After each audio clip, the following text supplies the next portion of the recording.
Maayong buntag mga idol, yon for today's video, panuurin natin kung paano gumawa sila ng island or isla.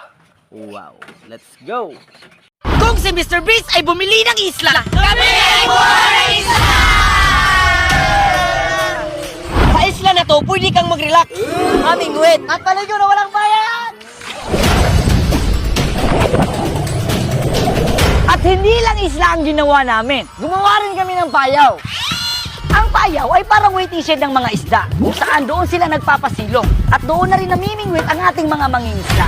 Dahil ito ay hindi para sa amin. Ito ay para sa ating mga magigiting na mangingisda. Maganda ito para sa mangingisda. Ang floating island na to ay gawa sa kawayan, drums, lupa at mga tanim. Nilagyan din namin ng mga ilaw at mga blinker para kahit gabi ay mapapakinabangan ng mangingisda. Woo! Paano ba nga namin to ginawa?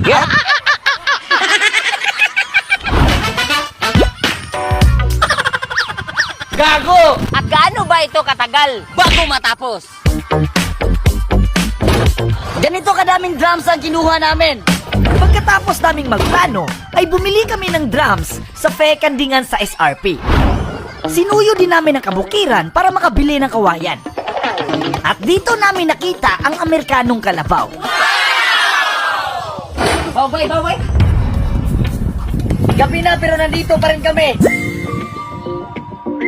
So ngayon kailangan nating i-assemble yung mga kawayan para sa ating isla. Pinagtagpi namin ang kawayan gamit ang nylon. Kasi ito lang yung material na magsusurvive sa dagat.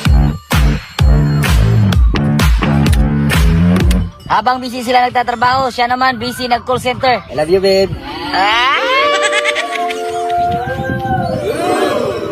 Sana all. Time lapse! Habang binubuo namin ang isla, sa kabila naman ay focus sa paggawa ng payaw. At dito kami mag-a-assemble ng mapapasilungan ng mga isda.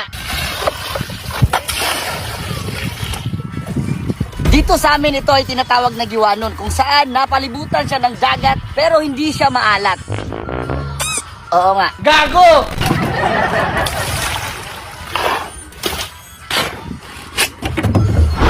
Sa araw na to ay wala kaming ibang ginawa kundi magtali ng drums at kawayan. Lumalaki na ang dagat at hindi pa natapos ang aming pundasyon. So ngayon, kailangan naming butasan ito para matahi, para mas matibay. 5:46 PM na pero nandito pa rin kami at mag-o-overtime kami ngayon. Inangat na kami ng tubig. Nagsimula ng humangin at lumaki na ang tubig. Ginawa namin ang aming makakaya upang ito ay mapadali. Unos na! Bagyo!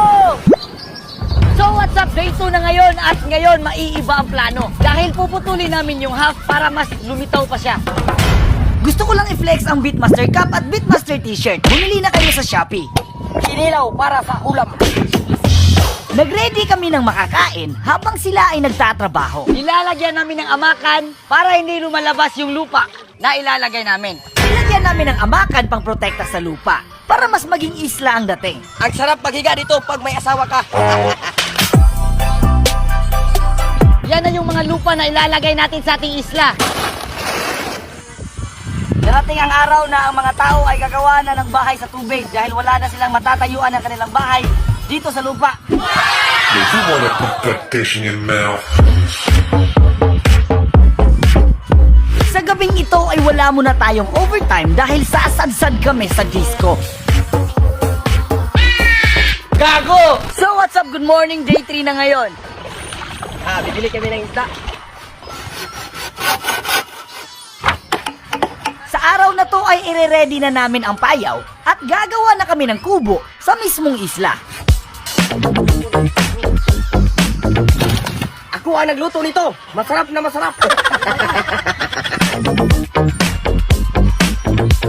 70% done na tayo. Ang ganda-ganda na. Day 4. Sa sobrang bigat na pisa yung drum. Sunod na. Pati dito sa kabila. So ngayon ang kailangan namin gawin ay i-jack yung drum para umangat.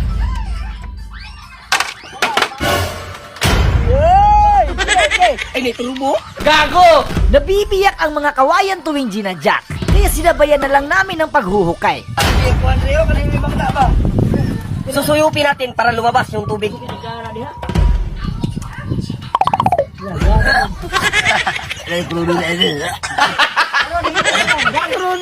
May kurudo, wala yun.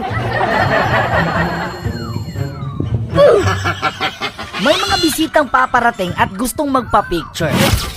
So ngayon guys, dadalhin na namin yung isla natin doon sa malayo. Ngayon, ikakabit na namin ang solar panel para hindi mabangga yung mangingisda. Tinutulak na namin, papunta sa laut.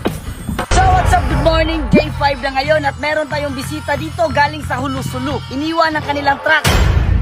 Naiwan kami doon sa Pasir, galing kami Cebu. Naglakad punta dito kay Master. Hingi kami tulong kay Master. Taga kami, Hulusulo kami, Mindanao. Magiging kay Master na lang tulong para makauwi. Niwanan kami, guys, lang kami, help lang kami doon sa truck. Walang puso yun. So eto, bigyan natin sila ng pamasahe para makauwi sila. Eto, pangkain at pamasahe. Kukuha kami ng pain. Hindi ko alam kung bakit pinako ni Boy Maas ang aming lechon belly at pati na rin sa lechon manok. Pinako ko yung lechon para pag ikot, hindi siya iikot. What? Ayos. Ngayon ay masusubukan na natin ang floating island.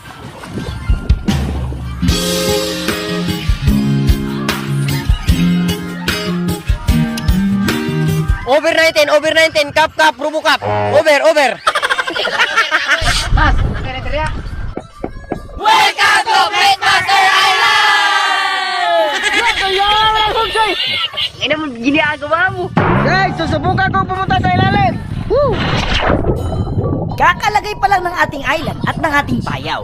Pero dinumog na ito ng mga maliliit na isda. Isang patunay na ito ay maganda sa ating karagatan at sa ating mga mangingisda.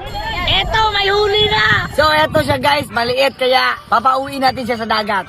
Woo!